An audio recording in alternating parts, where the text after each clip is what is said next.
Satyabama Institute of Science and Technology, Chennai and Sriperumbudur. எல்லாருக்கும் வணக்கம். ஆரம்பிக்கும் போது சொல்லுவோம் இல்லையா, இந்த விழாவுக்கு வந்து ரொம்ப சந்தோஷமாக இருக்குன்னு. அந்த மாதிரி ரொம்ப சந்தோஷமாக இருக்குது. ஏன்னா இந்த சந்தோஷம், இந்த விழா என்னுடையது கிடையாது, இருந்தாலும் இவ்வளோ சந்தோஷமாக இருக்குன்னு நினைக்கும் போது இந்த படத்தினால ஏற்பட்ட அந்த நட்பு, அந்த ஒரு குடும்பம், நீங்கள் எல்லாரையும் பார்க்கும்போது சுற்றி போட்டுக்கோங்க, அவ்வளோ ஒரு அழகாக இருக்குது. இதே மாதிரி இந்த வெற்றியும் அமைஞ்சிடும், கண்டிப்பாக அமைஞ்சிடும். அப்படி அமைஞ்சிடுச்சுன்னா, அப்படி அமைகிற நேரத்தில் அதுக்கும் என்னை கூப்பிடுங்கன்னு சொல்லி அன்போடு கேட்டுக்கிறேன். இந்த படம் நான் பார்த்துட்டேன், நைட்டு தான் பார்த்தேன். அந்த ஒரு ஆடட் அட்வான்டேஜ் இருக்குது எனக்கு. இந்த படம் வந்து பார்க்கும்போது நல்லா இருக்கு, நல்லா இல்லை, அதெல்லாம் தாண்டி வந்து ஒரு மிகப்பெரிய ஒரு உணர்வாக வந்து இந்த படம் எனக்கு வந்து இருந்துச்சு. இது கம்பேர் பண்ணலான்னு நான் நினைக்கிறேன். இந்த படத்தை பார்த்தது உன்னுடைய ரிவ்யூ கொடுக்குற அளவுக்கான தகுதி எனக்கு இல்லை. இன்னும் சினிமாவில் அதை நான் வளர்த்துக்கல. அது நான் இன்னும் கற்றுக்கிட்டே இருக்கிறதுனால எனக்கு வந்து இந்த ரிவ்யூ கொடுக்கணுன்னா ஓரளவுக்கு கற்றுக்கிட்டு தான் கொடுக்கணும். நான் இன்னும் கற்றுக்கிட்டே இருக்கேன்னு தான் நினைக்கிறேன். அதனால் ரிவ்யூ கொடுக்க நான் விரும்பலை. இந்த படம் ஒரு மிகப்பெரிய உணர்வை உங்களுக்கு ஏற்படுத்தும். அதுதான் சக்ஸஸ்ன்னு நினைக்கிறேன். ஸோ கண்டிப்பாக சக்ஸஸ்ன்றது மட்டும் எனக்கு நல்லாவே தெரியுது. பாலு மகேந்திரா சாருடைய வீடு படம் நமக்கெல்லாம் எவ்வளோ பிடிச்சதோ, இந்த படம் அந்த அளவுக்கு கண்டிப்பாக பிடிக்கும்ன்ற பெரிய நம்பிக்கை எனக்கு இருக்குது. அதை வந்து எல்லாரும் இந்த படம் ரிலீஸ் ஆனதுக்கப்புறம் கண்டிப்பாக அதை பற்றி பேசுவாங்க, மென்ஷன் பண்ணுவாங்கன்னு நான் நம்புகிறேன். ஏன்னா அந்த உணர்வு வந்து only because of Sri Ganesh தான் நமக்கு ஏற்பட்டது. All the best. Balu Mahendra சாரை விட மிகப்பெரிய டைரக்டராக வரணும்னு நான் ஆசைப்பட்றேன். All the best to you. And இந்த படம் சக்ஸஸ்க்கு அப்புறம் அருண் விஷா வந்துட்டு கார் இருக்கா, இது இல்லை எல்லாம் சொன்னார் இல்லையா ராம் சார். இந்த படத்துக்கு அப்புறம் பல காரை நீங்கள் வாங்குவீங்கன்ற பெரிய நம்பிக்கை எனக்கு இருக்குது. அண்டு ஆனால் இந்த மனுஷன் எப்படின்னா, அவன் வாங்கிக்க மாட்டான், மற்றவங்களுக்கு டைரக்டருக்கு வாங்கி கொடுப்பாரு, மற்றவங்களுக்கு வாங்கி கொடுக்குற மனுஷன் இந்த மனுஷன். உண்மையாகவே மனுஷன் பாணி, இதே மாதிரி இரு. உன்னுடைய அன்புக்கும் பாசத்துக்கும் பல பேர் இங்கே கட்டுப்பட்டு இருக்காங்க. All the best. அண்ட் என்னையும் அழைச்சதுக்கு ப்ளீஸ் உட்காரு. எந்த ஒரு ஹீரோ படமும் ரிலீஸ்க்கு முன்னாடி இன்னொரு ஹீரோக்கு போட்டு காட்டி பர்சனலாக பண்ண மாட்டாங்க. ஆனால் நானும் சித்தார்த்து என்றைக்குமே ஹீரோஸ் மாதிரி நாங்கள் இருந்ததே இல்லை. நாங்கள் எப்போ ஃப்ரெண்ட்ஸ் ஆனோம், எங்கே மீட் பண்ணோம், ஆகிட்டோம், அப்படியே வளர்ந்துட்டோம். அவன் எப்பவுமே சொல்லுவான் சித்தார்த் வந்துட்டு, டேய் நீ வந்து நான் பொம்மரையில் பண்ணல, நீ சந்தோஷபுரம் பண்ணல, ஆமாம் இப்போ என்னடா பண்ணுற அப்படின்னு நான் கேட்டால், நீ அடுத்தது ஏதாவது நான் உனக்காக தான் வேறு கதை கேட்டிருக்கேன், ஏன்னா நான் தெலுங்கில் பண்ண நீ அது தமிழில் பண்ணிவிடுவல அப்படிலாம் சொன்னான். அப்போல்லாம் நான் மனசுக்குள்ளேயே ஒரு விஷயம் வச்சுருந்தேன். இப்போ தான் நான் எதுவுமே வச்சுக்கிறது இல்லையே. இப்போ சொல்லட்டுமா, ஏன்டா டேய், உனக்கு ஒரு ஹிட்டு கொடுக்கறதுக்காக எங்கள் வீட்டுக்குள்ளேயே நாங்கள் ஒரு டைரக்டரை வளர்த்து அவனுக்கு எங்கள் கதையை கொடுத்து ஸ்க்ரீன் பிளே எழுதி உனக்கு பொம்மரில்லுன்னு ஒரு படம் கொடுத்தா இப்படிலாம் நீ கிண்டல் பண்ணுவ அப்படின்னு நான் நினச்சேன். ஸோ அதனால் ஒன்றா வளர்ந்துட்டோம், அப்படியே பல கதைகள் பார்த்து அப்படியே வளர்ந்துட்டோம். இன்றைக்கும் அவரை பார்க்கும்போது எனக்கு அதே சந்தோஷம், என்றைக்குமே அது இருக்கணும்னு ஆசைப்பட்றேன். அவருடைய திறமை வந்து நம்ம எல்லாருக்குமே தெரியும். ஆனால் இந்த படம் பார்க்கும்போது நான் கோமாளி பண்ணியிருக்கிறதுனால, ஸ்கூல் கேரக்டர் பண்ணியிருக்கிறதுனால நான் கொஞ்சம் ஏர்லியாக பண்ணிட்டேன். ஆனால் நீ ரொம்ப லேட்டாக பண்ணியிருக்கிற, ரொம்ப கஷ்டம். அது வயசை பற்றி பேசலை, பர்ஃபார்மன்ஸ் பற்றி நான் பேசுகிறேன், வேறு எதுவுமே கிடையாது. அந்த ஒரு ஷார்ட் நீங்கள் நோட்டீஸ் பண்ணுங்கள். இது வந்து என்னை ரெஃபரன்ஸாக கூட வச்சு அந்த ஷார்ட்டை பாருங்கள். அப்புறமா ரிலீஸ்க்கு அப்புறம் அந்த ஒரு செவுத்துலேயே சாஞ்சிட்டு பேசுவார். அந்த வயசில், ஒரு 17 வயசில் அப்படி தான் இருந்தோம் நம்ம எல்லோரும்.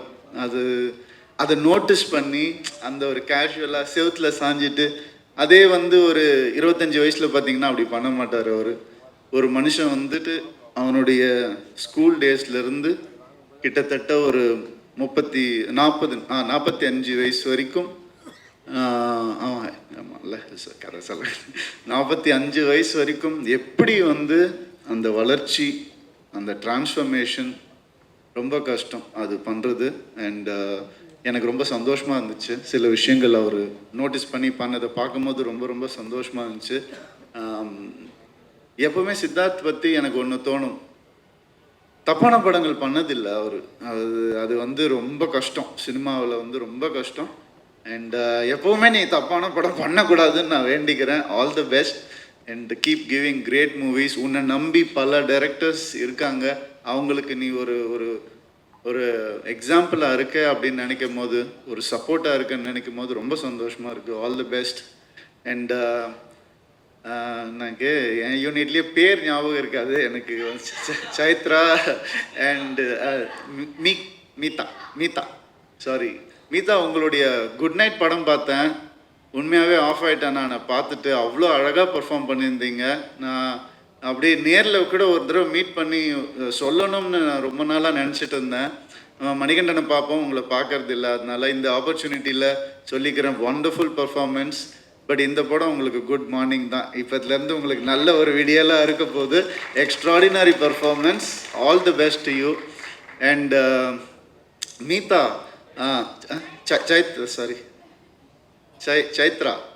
சைத்ரா வந்துட்டு எப்படின்னா, புதுமுகம்னாலே ஒரு ஒரு அட்ராக்ஷன் இருக்கணும் கண்டிப்பாக. அதனால தான் அவங்க அந்த படத்தில் செலக்ட் பண்ணியிருப்பாங்க. இந்த படம் வந்து your performance is attractive to the core. நீங்கள் சொன்னீங்க இல்லையா ஸ்டேஜில், இந்த எத்தனை படம் பண்ணாலும் முதல் படம் மாதிரி நான் மறக்காமல் இருப்பேன்னு. நான் உங்களுக்கு ஒன்று சொல்கிறேன், எனக்கு வந்த அட்வைஸை நான் உங்களுக்கு சொல்கிறேன். நீங்கள் எத்தனை படம் பண்ணாலும் எல்லா படத்தையும் முதல் படம் மாதிரியே நினச்சி பண்ணுங்கள், நீங்கள் எங்கேயோ போயிடுவீங்க. அந்த அளவுக்கு you are talented. All the best to you.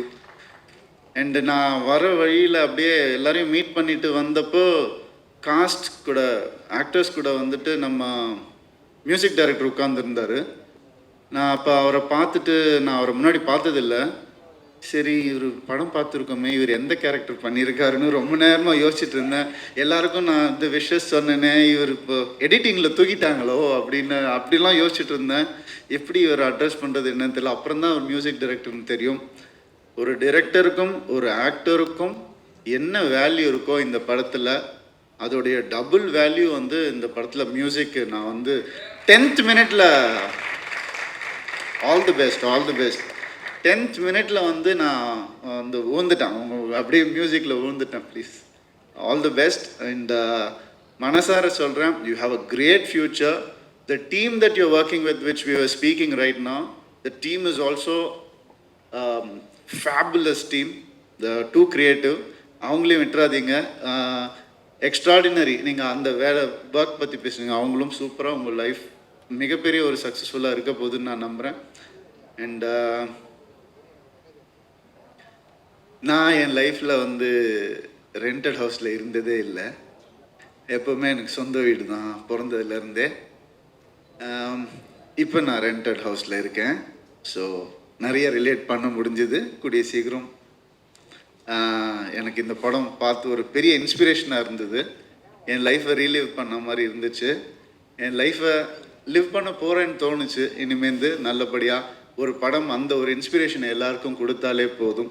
அந்த இன்ஸ்பிரேஷனை இந்த படம் கொடுத்துருக்கு. ஐயா, உங்கள் பையனை செம்மையாக வளர்த்துருக்குறீங்க, வேறு லெவல். அருண் வந்து எப்பவுமே ஒரு நண்பனாக எங்கள் கூட இருக்கணும்னு நான் ஆசைப்பட்றேன். நான் உங்கள் கூட பெருசாக பேசினதில்லை. I'm glad that you are there next to him in his every step. I heard a lot about you. உட்காந்துருக்கும் போது இதே மாதிரி நீங்கள் சிவசக்தி மாதிரியே இருக்கணும்னு ஆசைப்பட்றேன் என்றைக்குமே லைஃப்பில். All the best. யாரையாவது மறந்துருந்தால் மன்னிச்சுக்கோங்க. தேவயானி மேம், சாரி, மறக்கவே முடியாது. இல்லை, இப்போ ரீசெண்டாக போயிருந்தேன் மேம் ஒரு ஃபங்க்ஷனுக்கு, ஒரு ரெஸ்டாரண்ட்டுக்கு, ஒரு சின்ன விஷயமா. அப்போ நான் அண்ணான்னு கூப்பிட்டா அவர் திரும்பி, சார் என் பேர் ராம், ராமண்ணா அப்படின்னு சொல்லும் போது டக்குன்னு உங்கள் ஞாபகம் வந்துச்சு. அந்த டைலாக் அவ்வளோ ஃபேமஸ். அண்ட் ஜீனி உங்கள் கூட நடிக்கணும்னு நான் சொல்கிறேன் மேம். அது இன்னொரு ஃபங்க்ஷனில் நம்ம அதை பற்றி நல்லா பேசுவோம் மேம். நான் சொல்கிறேன் மேம், நல்லபடியாக வேலைகள் போயிட்டுருக்கு, சிஜி ஒர்க் எல்லாம் போயிட்டுருக்கு. அண்ட் சரத்குமார் சார் அஃப்கோர்ஸ் ஒரு அம்ப்ரெல்லா மாதிரி இந்த படத்துக்கு அவர் ஒரு எல்லாரையும் அப்படியே அரவணைச்சிட்டு, நனைய விடாமல், வெயில் பட விடாமல், வாங்க வாங்க நம்ம பார்த்துக்கலாம் அப்படின்னு சொல்லி, அந்த டைலாகும் அதே டைலாக் தான், நான் பார்த்துக்கிறேன், நான் இருக்கேன் அப்படின்னு சொல்கிற அந்த படத்தில் அந்த wonderful dialogue. So it's a feel awesome film, not a feel good film. இது எக்ஸ்ட்ராடினரியான ஒரு படமாக இது வரணும். Just for your good heart and for the people who believe in good scripts, the audience who are eager to watch good scripts, கண்டிப்பாக அவங்க எல்லாருக்கான ஒரு படமாக இருக்கும். ரொம்ப ரொம்ப நன்றி. Thank you so much.